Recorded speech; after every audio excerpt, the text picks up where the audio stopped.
大家見到呢間 kids room 其實係我哋今次住嘅酒店房間其中一部分嚟嘅啫，唔好以為呢間酒店好貴啊，其實每一個人嘅房價係平過食一餐牛角燒肉放題㗎。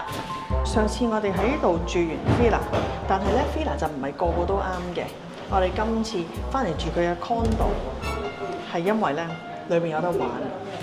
首先我要介紹呢個 condo 嘅好處係乜嘢？佢係分兩層嘅，而兩層都有廁所。第一個廁所咧就係喺玄關入嚟冇耐，就有一個洗手間啦。跟住咧，哇啦！如果真係遇陣颱風，你又冇地方俾啲小朋友走盞，你就直情可以喺呢個 kids room 度同佢度過呢個好開心嘅颱風日。佢其實有好多床鋪被冚喺度嘅，所以咧呢一個你可以當係一個和室咁樣用，攤晒喺地板咧，可能2、3個細路仔或者一個大人加幾個細路咁樣喺度瞓亦得。因為咧呢度分開兩層嘅關係，而呢一層基本上去到夜晚，呢間房等於自己一間好大嘅房，又有自己嘅廁所，所以咧樓下嘅人係唔會走上嚟睇呢間房，所以咧呢個可以當係夜晚一個超勁大嘅睡房咁去睇咯。嗱，condo 有咩好處咧？就係咧佢會有個廚房仔，大家可以喺度煮食嘅。咁大家見到個雪櫃都幾大啦，咁樣有微波爐啦 ，fix 㗎啦。咁啊2個電磁爐位，跟住就有煲啊剩啊，大家可以好似人哋即係出邊啲 Airbnb 咁啦。然之後大家見到咧，酒店係俾新嘅砧板你，咁啊確保衞生，我覺得呢一方面做得幾好咯。然後呢啲 condo 咧有一樣嘢係好啱帶小朋友嚟，係因為佢好 baby friendly 嘅。嚟到之後咧，佢基本上係已經喺間房裏邊擺定喺度俾你用㗎啦，所以咧你帶咧真係0歲嘅小朋友嚟咧都冇問題㗎。好啦，呢一度咧就係玄關入到嚟嗰層，我哋落去下一層俾大家睇。咁頭先提及過啦，呢一層係有2個好大嘅房嘅，呢個係第一間，其實係2個單人床嚟嘅，而呢一道門可以直接行出好似自己個花園咁，而通過個花園咧就可以去到個泳池㗎啦。所以你去完泳池玩咧，其實可以直接喺度翻嚟咯。咁當然啦，你可能有人喺呢度，就你唔驚俾人哋偷嘢啦，因為呢度其實鎖唔到嘅，你喺出邊。但係呢個係有個方便咯，你濕滴滴都可以喺度入，同埋其實落樓梯之後呢一個位啊，其實都係門嚟㗎。所以咧去完泳池咧濕立立，你都可以喺度入嚟即刻入去個 bathroom 度沖涼。所以咧佢有佢個方便咁，但係呢一個問題就係佢冇一個card key 咯，就唔似上邊玄關嗰度咧，你係可以鎖門佢 auto lock 嘅。咁但係唔緊要，如果咧大家同老人家嚟，咁老人家唔想去泳池嘅話，咁即係有人會喺呢一個condo 裏邊啦。咁你用呢度都冇乜問題嘅。好，第二個睡房。我哋覺得呢一個睡房好正。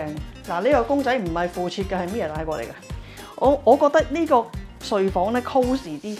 我諗 Mia 諗法一樣，所以佢一早擺個公仔喺度。呢一個睡房同埋隔離睡房一樣嘅，佢有一個 walk-in closet， 咁可以喺度掛衫咯。雖然得4個衣架。嗱，呢個 condo 真係好似你自己住屋咁啊！每一間房有自己獨立冷氣，就唔係中央冷氣，咁即係可以你大家唔同中意唔同溫度嘅人咧，可以自己調校個溫度啦。咁頭先玄關入嚟嗰個廁所之外，依度亦都有個廁所㗎，然後好特別嘅喎，因為可能佢見咁多人使用啦，佢係有一個係 shower room， 另外有一個 bathroom， 就係有 bathtub 嘅。所以我覺得咧，依度住幾家人都 OK， 係因為咧佢有2個可以沖涼嘅位，唔怕又要排隊定點樣咯。跟住我哋覺得好好，除咗佢有個洗衣機之外，佢有一個咧係用煤氣嘅乾衣機。大家其實都可能知道啦，電嗰啲乾衣機咧乾10年咧都係乾唔透㗎。但係如果用 gas 嘅乾衣機咧係會乾得透，所以呢一樣嘢係要讚嘅。然後我要講咧，就係除咗吸塵機係 Dyson 之外，吹頭髮都係 Dyson。雖然 condo 唔會每一棟咧都有自己嘅私人泳池，但係都有酒店泳池可以用㗎。我哋去睇下。Villa 咧就有自己嘅 pool， 喂，即係其實咁講啦 ，Villa 係幾個 Villa 夾埋 share 一個 pool， 又或者有自己嘅室外嘅按摩池。咁如果你住 condo 咧，就冇私人嘅 pool 噶啦。但係呢度都有一個大家可以共用嘅 pool， 而且呢一個游泳池係可以見到條古與里大橋㗎。夜晚就會 lit up 晒，有燈光咧。佢呢度會做 night bar 嘅，咁可以喺度飲下酒，享受下個景。夜晚都可以去游水㗎。雖然酒店咧係有晚餐食嘅，但係咧我哋都想出去食下古與里島嘅晚餐。我哋聽日咧會喺呢間酒店度食早餐嘅，我哋食埋早餐先至再評價啦。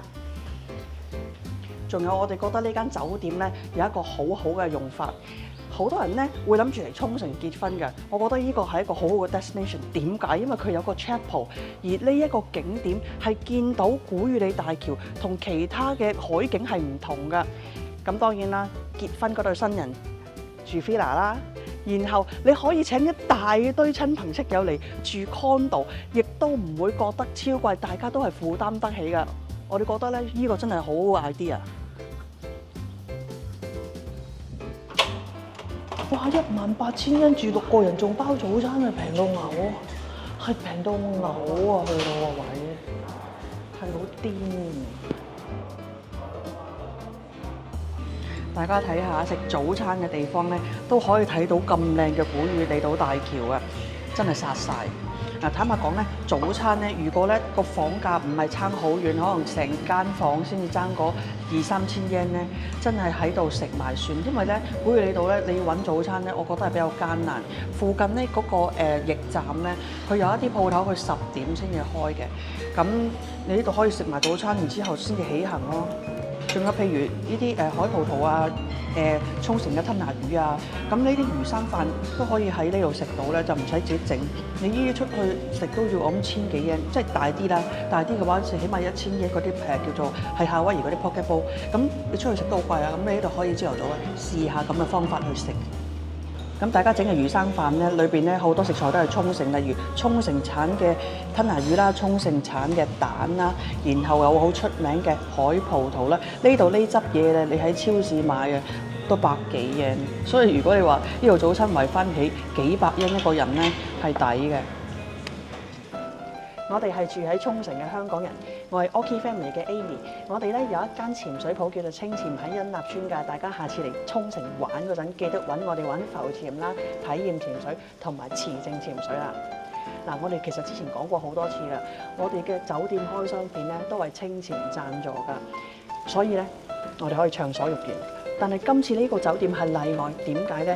呢一間酒店其實我哋之前嚟視察過，我哋亦都係上網咧睇過價錢啊、各樣嘢，佢嘅配套啊，所有嘢啲設施我哋睇過，覺得咦，我哋自己都想住喎，好似好抵喎，所以我哋先至應承咧，俾佢 sponsor 嚟呢度住㗎。咁所以咧我哋好少咁樣嘅片，但係首先呢個同大家講清楚先啊，真係非常之坦白同大家講。我哋覺得呢一間酒店嘅性價比係我哋喺沖繩咧，而家應該住咗10幾間酒店嚟睇咧，係性價比最高嘅。我哋 check 過喺同區嘅，即係譬如你講緊水族館附近，即係名護嗰區，同埋嚟到古與里的呢邊嘅，我哋 check 過啲酒店啦，或者甚至乎擺喺帳單上面，其實係民宿類嘅，我哋都 check 過。譬如同一日嘅價錢，呢一度平過人之餘，佢俾到你嘅空間咧係多過人，而且呢一間係間酒店，並唔係 Airbnb 民宿，佢係一間酒店。呢一間酒店嘅房價咧，又要再最後講一講 villa 又好 condo 又好咧，一個價錢佢唔理你住1個、2個、3、4、5個都好。condo 6個大人加2個細路，最多咧住8個人咧嘅價錢同你1個人住入去係一模一樣㗎。咁所以咧，你多啲人嚟住啊，一定係抵啲啦。我當你冇小朋友，全部真係得6個大人，6算63。好啦，唔識計數啊，平都唔識計數啊，想像唔到啊！太平，大佬3000yen一個人。好啦，我哋今年2024年6月頭，我哋住嘅呢幾晚咧，每一晚都淨係18,000 yen，你最多係可以住6個大人加2個小朋友。我當你冇小朋友，小朋友唔計啦，淨係除6個大人啦。3000日元一個，仲要係包埋早餐。我想話咧，早餐咧另外要俾嘅話係3500yen一個。咁你係咪覺得抵落爆咧？除咗講個價錢之外，佢呢度俾到你嘅絕景咧，真係絕無僅有。你隔離同區嘅喺古越里島上面嘅其他酒店咧，要翻同一個景真係超級困難，通常歪晒啊，或者即係你又要睇到大橋，又要見到個海，即係呢個廣闊嘅樣喺正你眼前咧。我哋覺得呢一個 location 咧真係好 perfect， 即係所以呢個絕景咧唔係度度都俾到你，然後佢係真係一間酒店，你就唔可以同嗰啲 Airbnb 啊民宿去比較，而且佢係2024年 rebrand 過啦，所以咧所有嘢都係好新 keep 得好好，員工咧個個都好有禮貌，真係。嗱，我哋話同區嘅其他住宿，我哋比較啲乜嘢呢？一間房可以住6個人或者8個人嘅，同一日嘅價錢，基本上係呢一度係殺晒嘅。我哋冇得話 predict 將來係點，因為始終大家都知道啦，酒店係海鮮價啦。咁然後又有主題公園啦，呢一個區嘅酒店價格呢，係必定會浮動得好緊要㗎。但係我哋係比較過同一日同區其他類型嘅酒店可以住到6個人、8個人嗰啲咧，呢間係真係最抵，而抵得嚟咧係靚，然後空間係多嘅。因為我哋 check 過咧，有一間都係叫自己 condo， 但係咧佢係等於呢度 condo 嘅一層嘅 size， 佢話可以俾你住8至10個人。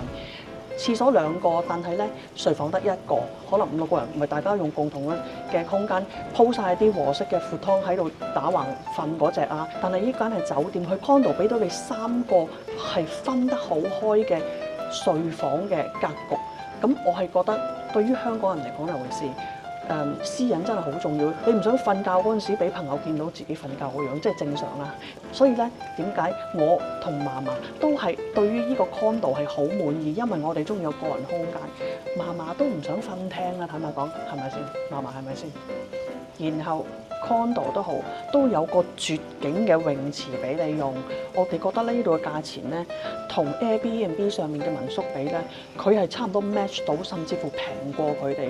但係呢一間係真係一間酒店嚟嘛，我哋成日咧見到好多清潔人員，而且真係超級有禮貌，係每人同你見到你咧，都會同你講我係有個 Zaimasu， 真係有晒笑容，而真係我哋即係無時無刻朝頭早咧，你去到好多角落，你都會見到清潔人員喺度，佢哋係真係會進行好徹底嘅清潔咯。有一樣嘢超級重要要同大家分享就係咧，如果 book 呢間酒店嗰陣時，記得要去佢哋嘅官網度預約，因為佢哋保證咧喺自己官網預約係最平嘅，而且投訴有門啊嘛。你試下去 Agoda 啊 Booking.com 咧，有少少嘅投訴，佢哋會唔會理你啊？通常都唔會，尤其是 K 嘟嗰間咧，佢係絕對唔會理你㗎。佢港幣700幾蚊呢個船玩到3個3幾咪好貴咯。但係阿 K 碌嗰度唔係咁寫嘅喎。K 碌嘅安排咁你感受下。哇嚇！我琴日咧就去咗 K 碌度已經問咗佢啦，咁然後之後佢係冇覆我嘅。咁所以咧，好似我哋清潛自己都係啦。你嚟我哋嘅官網預約，我哋其實都飛走咗好多平台，係因為一來難用啦，其實客人嚟講咧都係轉折好多嘅。所以我哋咧鼓勵大家，你去 book 任何活動啦、酒店都好，唔怕麻煩嘅。你可能真係嚟4、5日，你唔怕麻煩嘅，逐間喺酒店嗰度嘅官網直接 book 咧係最好嘅。好啦，我哋講翻 condo 啦，其實 condo 咧佢都有幾個房型。我哋今次住嗰個咧就係 kids room， 所以咧喺嗰個和室嗰埲牆嗰度咧係有 bouldering 嗰啲攀石嗰啲俾小朋友玩，亦都有好多小朋友嗰啲彈嗰啲咁樣嘅嘢俾你玩嘅。但係有一啲房型咧就唔係叫 kids room 啦，即係另外嗰啲咧有一啲就係叫 BBQ 嘅。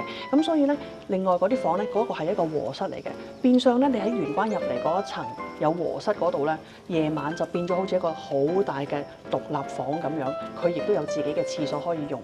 間房裏邊咧有6大2小都好咧，其實有2個沖涼嘅位置咧都好夠噶啦。咁所以咧對我哋嚟講咧，呢個係等於3個唔同嘅睡房，係有3家人有自己私隱瞓覺，我哋真係覺得好好。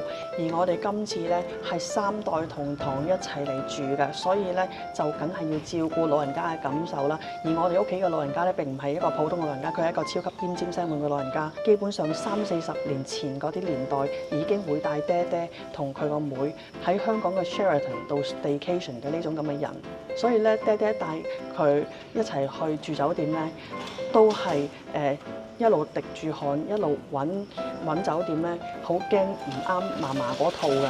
今次嚟到 Codio Condo 呢度咧，佢一嚟到由頭到尾都讚好滿意。其中一樣嘢對佢嚟講個 point 就係呢間 proper 酒店嚟㗎嘛，入到嚟咧有接待員然之後咧就唔會好局促咁樣，淨係得個 apartment。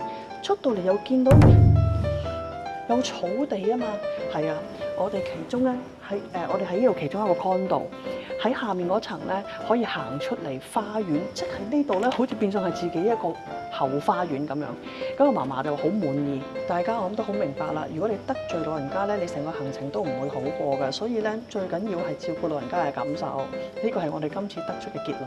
但係有一樣嘢咧，要提醒大家，如果你嚟古裕里島或者嚟北部呢一度住宿嗰陣時，而你知道其實有颱風可能嚟緊啦，建議大家你上橋之前，你買定好多食材，因為咧 condo 咧其實有廚房嘅，真係出唔到島嘅，你可以喺自己房度煮食。因為真係去到颱風嗰陣咧，古裕里大橋咧係會關閉嘅，所以咧你上咗島之後咧，你就出唔到去。一係咧你就幫襯酒店嘅早餐同埋晚餐，但係我哋都建議你自己買多啲食材嚟買，你可能順便整一啲自己想食嘅日本嘅食材啊、沖繩嘅食材啦，咁啊用下個廚房咁咯。呢一度有一個道之站咁嘅地方啦，但係其實佢唔係一間超市嚟嘅，佢啲賣嘅嘢咧，坦白講，總之唔係一間超市，唔齊全咯，係可以勉強買一啲可能早餐、午餐、晚餐嘅少少嘢。好啦，講翻呢個地理位置啦，呢度咧距離哈哈飯超近，幾分鐘就到，所以想食哈哈飯咧係可以去食哈哈飯。行路幾分鐘。仲有咧哈哈飯咧係可以送過嚟呢一間酒店俾你㗎，呢個係特別 service 嚟㗎，你係可以喺酒店嗰度食哈哈飯㗎，係。呢度距離水族館大概半個鐘啦，距離 Junglear 大概20分鐘嘅啫，所以咧呢個地理位置咧係幾好嘅，係方便喺明玩嘅人。所以咧喺度住翻2晚咧都 OK， 因為你玩完 Junglear 水族館，其實你基本上要喺度住2至3晚啦。我哋覺得呢一間酒店嘅性價比咁高，我哋真係冇嘢需要投訴。唯一覺得係有啲地方要改善就係呢度冇睡衣啦，你刷牙嘅地方冇刷牙杯，即係可能係好細微嘅嘢，但係你慳到嘅錢咧，你買幾多都得啦嗰啲。房價永遠都係海鮮價，所以咧大家趁住佢咁抵嗰陣時咧，就真係早嚟早享受啊！之後咧只會越嚟越貴，我哋會見到咧名湖同區嘅所有房價只係會越嚟越貴嘅啫。大家好趁呢間酒店咧平價嗰陣時咧。如果你唔想嚟到先知道你想去嘅鋪頭已經執咗笠，咁就快啲訂閱我哋 OK Family， 記得撳埋旁邊個鐘仔啊！